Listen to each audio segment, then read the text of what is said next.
आपने देखा होगा कि जैसे हिंदू परंपरा में छोटे बच्चों को 2 साल का है, 3 साल का है और उसको जलाने की परंपरा नहीं है। वो जो छोटा बच्चा होता है उसके अंदर ज़्यादा विवेक नहीं होता, ज़्यादा मोह नहीं होता, किसी के प्रति लगाव नहीं होता ज़्यादा। और हमारे गरुड़ पुराण में ऐसा लिखा है कि मर जाने के बाद भी जीवात्मा शरीर में ही बहुत लंबे समय तक निवास करती है।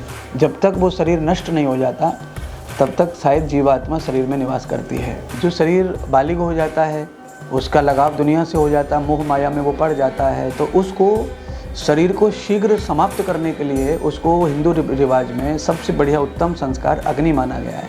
तो अग्नि में जब शरीर समाप्त हो जाता है तो ये निश्चय हो जाता है कि जीवात्मा शरीर से अलग हो गई और उसको कर्म अनुसार अपने लोक को चली जाती है। पर छोटे बच्चे को लगाव मोह ज़्यादा नहीं है, इस कारण उसे ज़मीन में दफनाने की परंपरा है। और इस परंपरा के पीछे यही रीज़न है क्योंकि बच्चे को मोह माया ज़्यादा नहीं है, तो उसके शरीर में ज़्यादा दिन तक भी अगर जीवात्मा रहती है तो किसी को तकलीफ़ नहीं होगी, क्योंकि बच्चे के अंदर किसी के साथ बहुत ज़्यादा रिश्ते रिलेशन नहीं थे, माँ के पिता के घर के 2-4 लोगों के साथ थे, तो इसीलिए फिर उसको ज़्यादा देर तक भी वो मिट्टी में रहा शरीर, तो उससे किसी प्रकार की वो आत्मा इधर उधर जो भटकने की बात है वो भटकती नहीं है।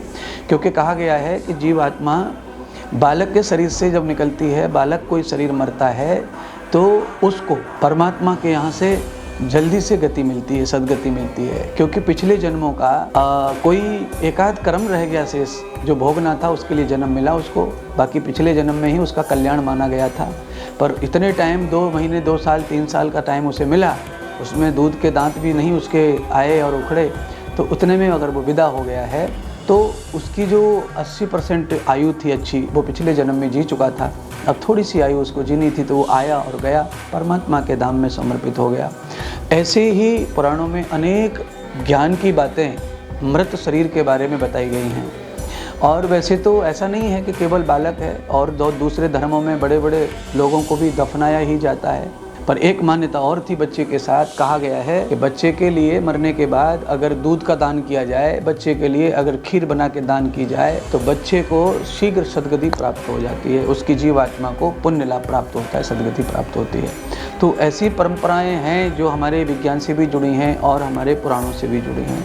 इनके साथ आप अपने श्राद्धों के समय में आप जो क्रिया करते हैं, उन क्रियाओं के लिए बहुत सारी ज्ञान की बातें हैं जो आपको जाननी हैं और इस परंपराओं को आगे बढ़ाना है। धन्यवाद।